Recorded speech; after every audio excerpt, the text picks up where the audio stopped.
Okay, I wanted to review what we talked about in class today with copying and pasting things in front of one another, layer shortcuts, and moving items. So first, let's talk about copying and pasting in front.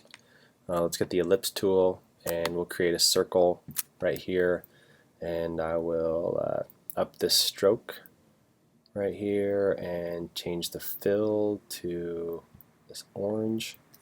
Okay, now if I copy and I press Command C to copy, and then before I press Command F to paste in front, I'm going to expand these layers, and you can see this additional layer that will be pasted right in front. So you see this right there, so that's pasted right in front.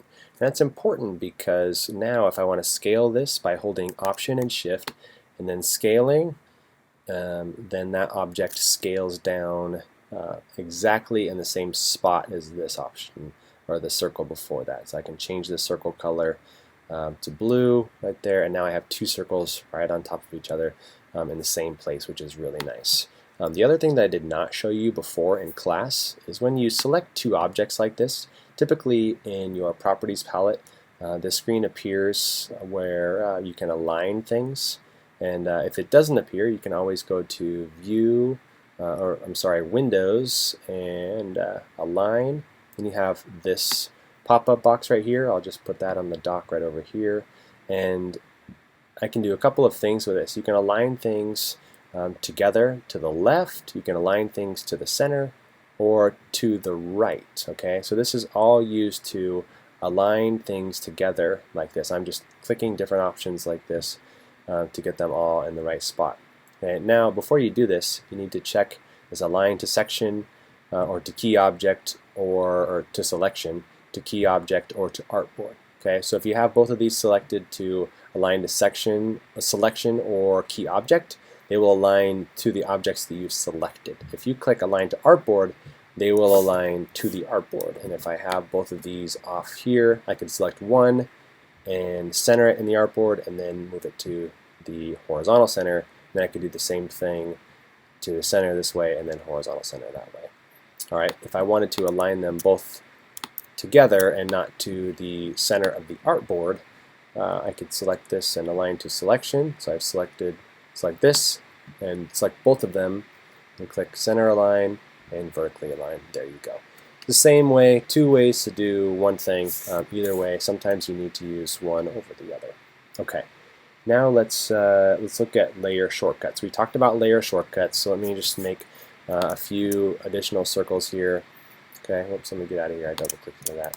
So let's make a few different layers here, and you can see these different layers. So you see all these layers that I've created here.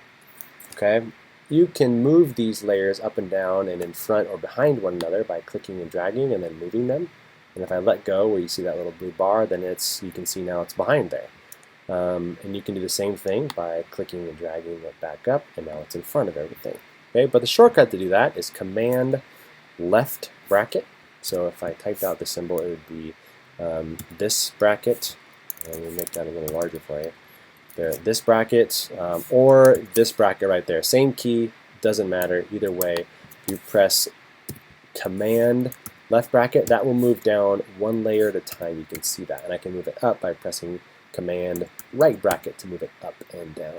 Then if I press Command Shift left bracket, it goes all the way to the bottom. Command Shift right bracket sends it all the way to the top. Just some handy shortcuts for you to operate a little faster and to see your designs come to life a little quicker. Okay. Then with moving items, we covered this in class, but just in case you want to review it, with Paul's Zoo Symbol project, he has some symbols that should look like this right here. They're all black. And he has, I think, squares. I think there's maybe some circles.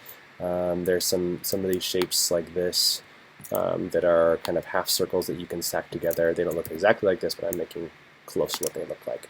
Now they also, he has them with the grid. So make sure you adhere to Paul's grid.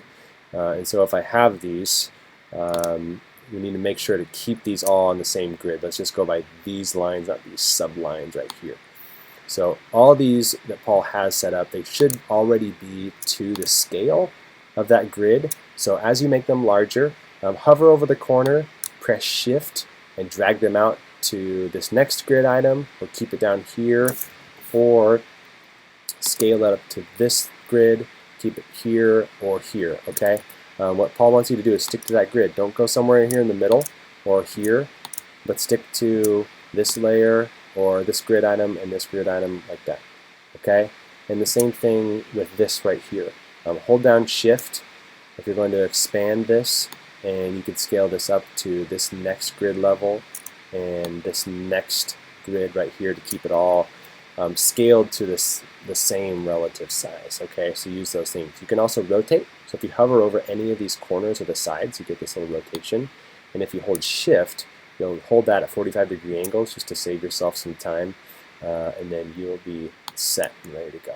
Okay, so use those tools well for Paul's ZooSymbol projects. Use those layer shortcuts. Use the copy and paste in front if you need that. You might need that for this assignment for the ZooSymbols to copy and paste and move layers. So those could be really helpful. All right, good luck.